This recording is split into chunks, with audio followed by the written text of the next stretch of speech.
I mean, I think the first is, why did we go on to do what we did in North Wales? Is we managed total collaboration without any of that stuff, I think. Yeah, no, maybe the only people we really pissed off were the statutory sector and some commissioners, and maybe that's okay. But we certainly didn't fall out amongst each other, and I think that's really important. But my two other perspectives on it, I think, is one, the system encourages that behaviour. Absolutely.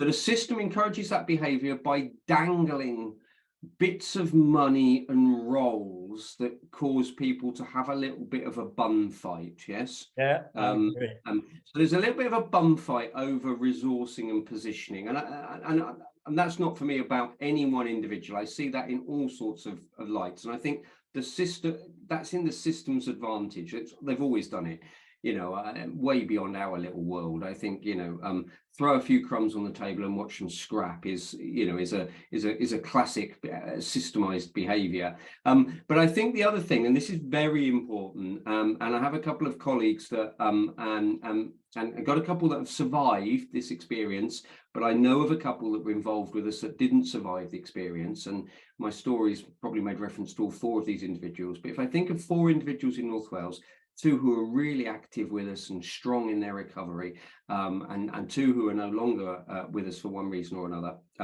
not dead, but just not with us in the recovery movement.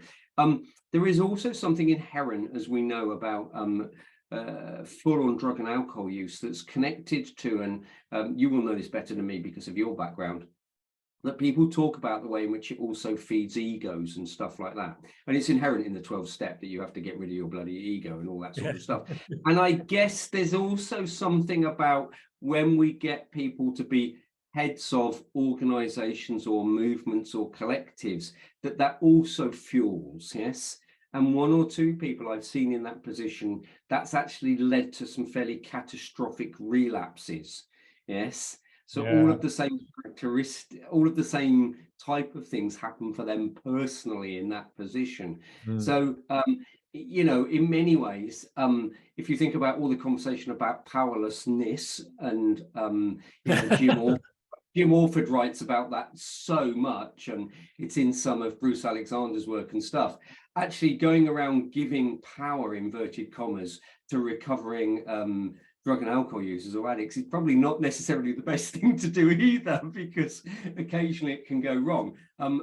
I don't care about that. I still think we should be giving the power and we should be taking the risks and all the rest of it. But of course, that's a very personal view. I've not really shared that with too many people. But I think there are those two other characteristics that go on and explain some of the fragmentation. But I've also said to you as well, I think the third was, it became really convenient to make recovery a part of the provider system.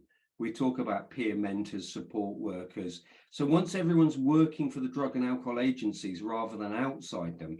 So the 2008 to 2012 period is everyone working outside them. We then slide to everyone working inside the drug and alcohol agencies. They've got jobs with them.